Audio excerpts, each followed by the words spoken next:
আমি প্রথমেই আমাদের নতুন কমিশনার অলোক রাজরিয়াকে এই এলাকায় স্বাগত জানাই এবং তাকে ধন্যবাদ জানাই যে তিনি নিজে ফোন করে আমাদের আসতে বলেছেন। এর আগে কোনো কমিশনার এই উদ্যোগ নেননি।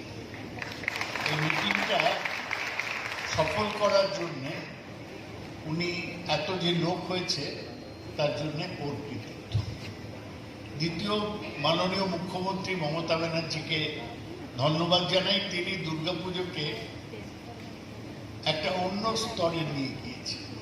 শুরু করেছিলেন কার্নিভাল দিয়ে, তারপর 50,000 টাকা সাহায্য দিয়ে, আর এবছর যা করলেন বাঙালির Durga Puja UNESCO intangible cultural heritage, অস্পর্শনীয় সাংস্কৃতিক ঐতিহ্যের অন্তর্ভুক্ত হবে। এটা যে কত বড় গৌরব আমরা আপনাদের বোঝাতে পারছি না। এবং আপনি দেখবেন এরপরে সারা বিশ্ব থেকে মানুষ কলকাতার দুর্গাপুজো, যেটা আমাদের গর্ব, দেখতে আসবে। দুর্গাপুজো করতে হবে কোথাও যাতে কোনো একটাও ঘটনা না ঘটে।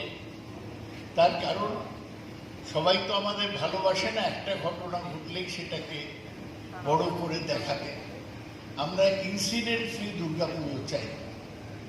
এবং আমি আপনাদের বলে রাখি, আমি তো অনেকদিন রাজনীতিতে আছি, আমরা অনেকদিন বিরোধী দলেও ছিলাম। তখন পুলিশের সাথে আন্দোলন নিয়ে ঝগড়া হতো, কিন্তু আমরা এটা উপলব্ধি করেছি পুলিশকে ছাড়া পুজো করা যাবে না। আমাদের ক্ষমতা নেই পুজো করার, পুলিশ যদি সাহায্য না করে।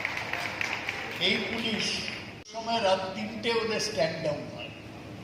অমানসিক পরিশ্রম করে পুলিশের লোকরা এই পুজোর কদিন যাতে পুজো ভালোভাবে চলে। তাই আমাদের সকলের দায়িত্ব পুলিশকে সহযোগিতা করা।